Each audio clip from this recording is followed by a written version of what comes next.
students, how are you all? I hope you all must be going very well. Welcome back to the channel with the very new chapter of class 4 science, chapter number 12, that is about solid, liquid and gas. All right. So students, these three states are the what? Forms of matter. Means everything which is around us is a matter, and matter exists in these three states known as solid, liquids and the other is gases. So over here today, we will first of all learn that what is matter, then the different states of matter. Then we will learn that how can we change the states of matter, and also the solubility of solid, liquids and gases. Alright. Look at the pictures given below and write S for solid, L for liquid and G for gas. So यहाँ पे different pictures हमको given है. जो pictures solid है, we have to write S for it. जो liquid है, उसके लिए L लिखा जाएगा. And जो gaseous state में है, that we will write G for that. First of all, you can see over here the wind is blowing. And wind अपने आप में एक gaseous state है. So we'll write G over here. Secondly, it is milk, and milk is the liquid. So we'll write L for it. Third, ink. Ink is again liquid. Soap is solid. This is rock, which is again a solid. Secondly, यहाँ पे क्या है? आपकी ice melt हो चुकी है. Sorry, this is the can, right? Which has been poured. So ये जो बाहर आपको दिख रहा है, this is what? Liquid. Then again, it is solid. Book is also solid. This is table, solid. And over here, the steam is coming out, which is the gaseous state of matter. So if you look around your room, अगर आप अपने चारों तरफ देखते हो अपने room में या कहीं भी आप देखोगे, तो students आपको क्या different types of things देखने को मिलती है. Over here they have taken the example of your room. अगर आप अभी अपने रूम में बैठे हो और रूम में ही अगर आप चारों तरफ देखोगे, so you could find the doors, windows, toys, books, boxes, utensils, clothes, etc. And all of these different things are known as matter. ठीक है? See, so what is matter? Anything that occupies space and has weight is called matter. कोई भी ऐसी चीज जो space occupy करती है and जिसका वेट हो, वो क्या कहलाएगा? मैटर. ऑलराइट. ठीक है? Book, stone, water, air, plants, animal, ये सभी एग्जाम्पल्स हैं मैटर के. एंड ऑल मैटर, सभी मैटर किसके बने हैं? Of very टिनी particles. बहुत छोटे छोटे पार्टिकल्स से मिलकर मैटर बना होता है एंड उन पार्टिकल्स को कहा जाता है मॉलिक्यूल्स. ठीक है? Then millions of molecules. उसके बाद ऐसे मिलियंस ऑफ मॉलिक्यूल्स होते हैं जो मिलकर एक पर्टिकुलर थिंग बनाते हैं and they are very small. Molecules जो है बहुत स्मॉल होते हैं, यानी कि इनको आप अपनी नेकेड आइज के थ्रू नहीं देख सकते हो. Now we have the topic states of matter. So matter primary कितनी 3 स्टेट्स में एग्जिस्ट करता है, that is solid, liquid and gas. सबसे पहले बात करते हैं सॉलिड्स की. इन सॉलिड्स में मॉलिक्यूल्स जो है, as I told you, matter किसका बना है? मॉलिक्यूल्स का. सॉलिड किसकी फॉर्म है? स्टेट है. मैटर की स्टेट है. सो दैट मीन्स व्हाट कि ये भी मॉलिक्यूल्स का बना होगा. देखिए सॉलिड के जो मॉलिक्यूल्स होते हैं students, they are very close to each other. बहुत ही कॉम्पैक्टली टाइटली पैक्ड होते हैं. There is negligible space between the molecules of the solid state of matter. Alright? See, the solids have a fixed shape. Solids की एक fixed shape है, fixed volume होता है. Why? Because as I told you कि जो molecules होते हैं वो अपने ही place पे vibrate करते हैं and they cannot move freely. They are hard to touch. अगर आप solids को touch करते हो तो आपको वो hard feel होगे. For example, book, pen, stone, etc. The particles in a solid are tightly packed. As I told you, कि particles जो है solids के काफी tightly packed होते हैं. You can see this picture also. They have shown you the arrangement of particles. एक solid state of matter में particles का arrangement कैसा होता है? There is no space between the particles. This is a solid state of matter. Look at the pattern of particles in this picture. They are packed close to each other with little space in between them. ठीक है? बहुत ही ना के बराबर space होता है इनके बीच में. And the shape of a solid. इसीलिए किसी भी जो सॉलिड है उसकी जो शेप है वो चेंज नहीं होती with change in position. For example the shape stays the same even if you lift it up and then put it down. ठीक है? चलो. Second we have liquids.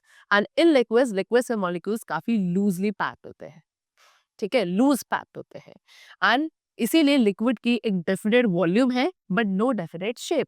आप लिक्विड को जिस भी कंटेनर में पोर करोगे वो उसी की शेप ले लेता है, उसकी अपनी खुद की कोई पर्टिकुलर फिक्स शेप नहीं होती है, as do solids have.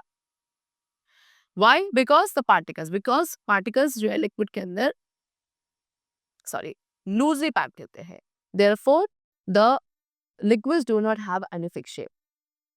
You can say this is arrangement. ठीक है, यहाँ पे जो पार्टिकल्स है वो ज्यादा एक दूसरे के क्लोज नहीं है, एंड यही जो प्रॉपर्टी है लिक्विड की, इसकी वजह से you can see the liquids could flow. They are not close to each other and this property of liquid makes them flow. Next we have gases. इन गैसेस में मॉलिक्यूल्स बहुत ज्यादा लूजली पैक्ड होते हैं, बहुत ज्यादा। When you light the candle, जब आप एक कैंडल को लाइट करते हो तो आप देख सकते हो कि उस कैंडल के थ्रू स्मोक बाहर आता है। सो वो स्मोक को can you hold in your hand? So no, the answer is simply no. ठीक है, कैंडल के थ्रू जो स्मोक आता है आप उसे अपने हैंड्स में होल्ड नहीं कर सकते हो। व्हाई? बिकॉज स्मोक क्या है, एक गैस है, एंड एयर अपने आप में क्या है, जो हमारे सराउंडिंग में एयर है वो भी एक गैसेस का मिक्सचर है। एंड जो गैसेस के पार्टिकल्स होते हैं they are very very loosely packed. ठीक है, लिक्विड्स के मॉलिक्यूल्स लूज पैक्ड थे, लेकिन गैसेस के बहुत ज्यादा लूज पैक्ड होते हैं particles. They are very far apart from each other.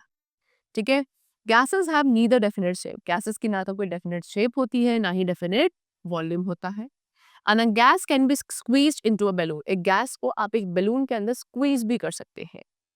When you let the air out, जब आप एयर को बाहर की तरफ लेट करेंगे कि वो बाहर की तरफ निकले, तो आप देखोगे कि गैसेस जो होती है वो स्प्रेड हो जाती है all over the room.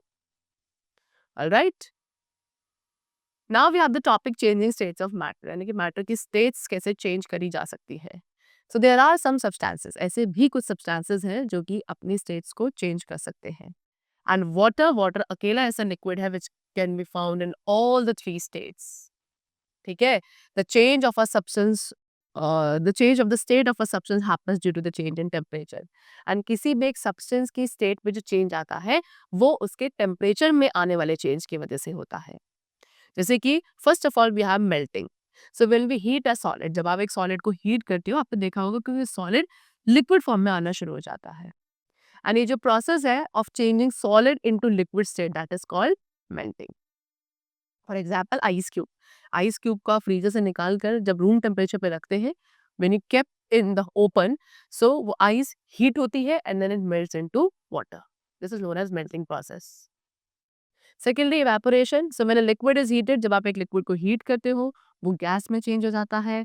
And ये जो प्रोसेस है, as I told you, we have discussed this in our previous chapter also. What is evaporation? The process of changing liquid into gaseous form on heating is called evaporation. And when water gets heated, जब water heat होता है तो वो water vapour में change हो जाता है। Next we have condensation. So when a gas is cool down, अब आप जब एक गैस को कूल डाउन करते हो तो वो अगेन लिक्विड्स फॉर्म में आ जाती है, एंड इस प्रोसेस को कहा जाता है व्हाट? कंडेंसेशन प्रोसेस, जहाँ पे there is a change of gas into its liquid form on cooling, that is called condensation. Water vapour when cool down, इसी तरीके से जब आप वाटर वेपर को कूल करोगे तो वो वाटर में कन्वर्ट हो जाते हैं। And this is how with the combination of these two processes of evaporation and condensation the rain occurs in our nature. Alright, again they have given an amazing fact, that is liquefied petroleum gas, यानी कि LPG क्या है? एक gas है जिसे हम as a cooking gas use करते हैं। मीन्स जो घर में आप सिलेंडर्स यूज करते हैं ना, एंड उस सिलेंडर्स के अंदर जो गैस है वो अपने आप में लिक्विड स्टेट में होती है। राइट, नेक्स्ट वी हैव और solubility of solid liquids and gases. अब बात करते हैं सॉलिड लिक्विड्स एंड गैसेस की सॉल्युबिलिटी की। So number one we have dissolving solids in a liquid. कैसे? एक लिक्विड के अंदर सॉलिड्स को डिसॉल्व किया जाता है, लिक्विड यानी कि वाटर में। So when you add salt, basically आपने क्या करा, वाटर में सॉल्ट को ऐड करा, व्हाट हैपन? आप देखोगे कि वो सॉल्ट जो है बहुत टिनी पार्टिकल्स में ब्रेक होगा and eventually it will disappear in the water. So where does the salt molecules goes? So वो सॉल्ट मॉलिक्यूल्स ने क्या किया, जो लिक्विड के मॉलिक्यूल्स के बीच में स्पेस प्रेजेंट था उसको फिल अप कर दिया, एंड वाटर कैसा हो गया? सॉल्टी हो गया। लाइक सॉल्ट की तरह ही कोई भी सॉलिड मैटर जो एक लिक्विड में डिसॉल्व हो जाता है, उस सॉलिड मैटर को कहा जाता है सॉल्यूट। ठीक है, एंड जिस लिक्विड में आप सॉल्यूट को डिसॉल्व करोगे उस लिक्विड को कहा जाएगा सॉल्वेंट। एंड देन जो न्यू सब्सटेंस बनता है, प्रोड्यूस होता है from the mixture of solute and solvent, that is called solution. For example syrup, syrup क्या है? सिरप एक सोल्यूशन है शुगर एंड वाटर का। ठीक है, देखो शुगर है, शुगर सॉलिड है जिसको हम पानी में डिसॉल्व करेंगे तो वो हो गया सॉल्यूट। फिर उसके बाद हमने उसको पानी यानी कि वाटर में डिसॉल्व किया तो वाटर यहाँ पे है solvent. And sugar plus water will give you the syrup and syrup will be known as the solution. Now let us recall the chapter. So anything, as I told you, कोई भी ऐसी चीज जिसका weight है, जो space occupy करेगा, that is called matter. Matter कितनी 3 states पे एग्जिस्ट करता है? Solid, liquid and gas. Solids have a definite shape and volume, liquid का डेफिनेट वॉल्यूम होता है but no definite shape, and gases में मॉलिक्यूल्स काफी लूजली पैक्ड होते हैं। Then the process of changing, एक सॉलिड का लिक्विड में चेंज होने का जो प्रोसेस है, that is called melting. And the process of changing a liquid, एक लिक्विड का गैसियस फॉर्म में चेंज होने का जो प्रोसेस होता है, that is called evaporation. And the process of changing a gas, एक गैस के लिक्विड फॉर्म में चेंज होने का process is called condensation. Next, any solid matter, कोई भी सॉलिड मैटर जिसको आप लिक्विड में डिसॉल्व करते हो उसे हम कहते हैं solute. The liquid into which the solute is dissolve, वो लिक्विड जिसपे सॉल्यूट को डिसॉल्व किया जाता है, that is called solvent. And जो न्यू प्रोडक्ट आपको मिलता है, न्यू सब्सटेंस हमें मिलता है from the mixture of solute and solvent, that is called a solution. Alright, this only we have discussed in the chapter and it's completed over here. So I hope now you must have understood the concept of matter and also the 3 different states of matter. So let's meet very soon in the next session with the new topic of science. Till then, keep learning well, keep going well, and thanks to everyone.